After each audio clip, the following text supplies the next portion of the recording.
Good morning, students. As we have discussed already about the distribution system in previous class and the types of classification of distribution system, today we will discuss about the different types of schemes or connection schemes in distribution system and the DC distribution system. Okay, so let's start from the schemes of the distribution system or connection schemes of the distribution system.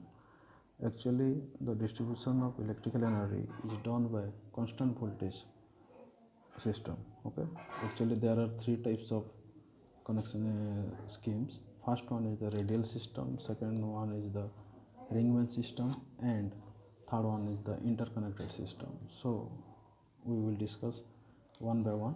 First one is the radial system actually. Okay, what is radial system? Radial system, in this system separate feeders radiate from single substation and feed the distributors at one end only.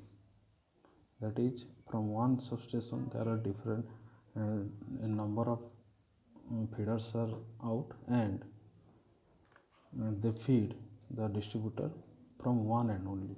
Okay, then what is ringman system?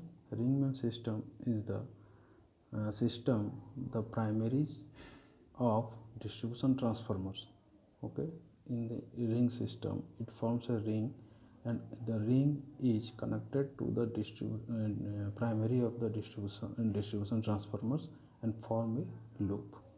The loop circuit starts from the substation bus bar, makes a loop through the area to be served, and returns to the substation again. Okay, and third one is the interconnected system. What is interconnected system? When the feeder ring is energized, okay, by two or more than two generating station or substation, it is called interconnected system. Okay, actually there is number of drawbacks of radial system due to different types of drawbacks we will discuss. That is, first one, what are the drawbacks? Okay, so first one, the end of the distributors nearest to the feeding point will be heavily loaded, as the distributor is connected from one end only. The first point or the feeding point or the first point is heavily loaded.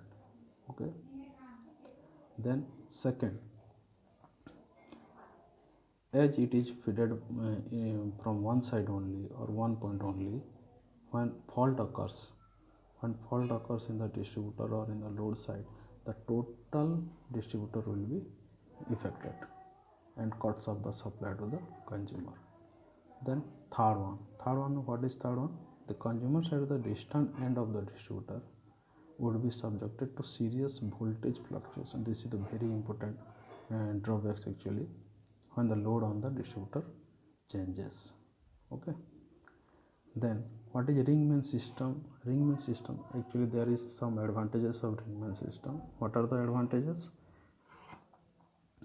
Less voltage fluctuation, as voltage fluctuation was greater in the case of radial system, but here in ringman system the voltage fluctuation is very less. Then second one is second advantage is the distributor are fed via two feeders. Okay, when you will see the diagram I have already sent you, it will be fed by two feeders actually. In the ringman system there are two feeders which will be fed to or single load, okay, or single distributor. That then third one is the interconnected system. It has also advantages actually. And what are the advantages? First, it increases the service reliability. Okay, we can trust it. And second one, the system reduces the reserve power capacity and increases the efficiency of the system. Why? as it is feeds any area of feeder with both the generating station at a time, because if one generating station will be failure, then second one will work. So continuously, no voltage interrupted. Okay. Then next is DC distribution. We will discuss about the distributors. What are the types of DC distributors? What is DC distribution? Actually, how we can get DC?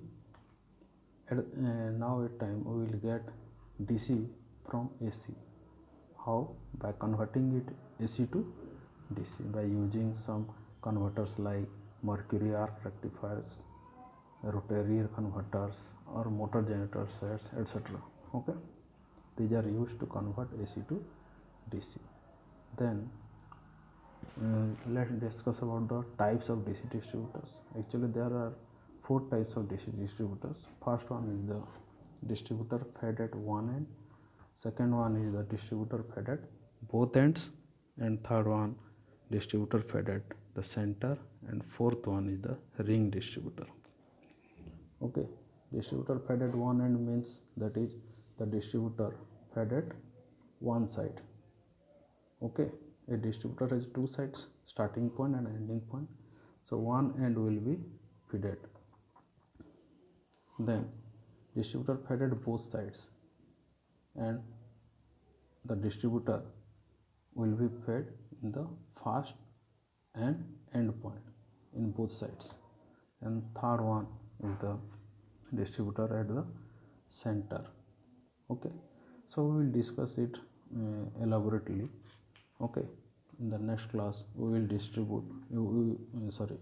we will discuss about the how we can calculate one by one the distribution system, or actually the minimum voltage, where is the minimum voltage is happening.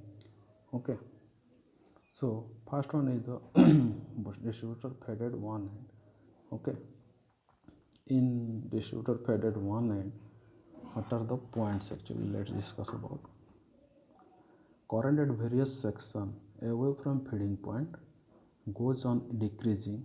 Thus current in first part and second part and third part, or you can say the points away from the feeding point will be decreased current carrying capacity. Same way, the voltage also decreasing from away from the feeding point. And the most important point is the when fault occurs. When fault occurs, the total distributor will be separated out by your current or voltage. So continuity of supply is interrupted. Okay. Second one is the distributor fed at both ends. What happens?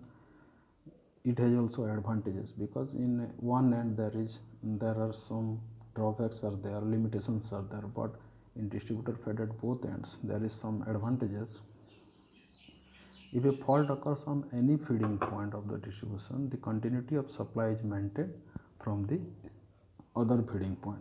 So the power interruption in this case is minimum chance.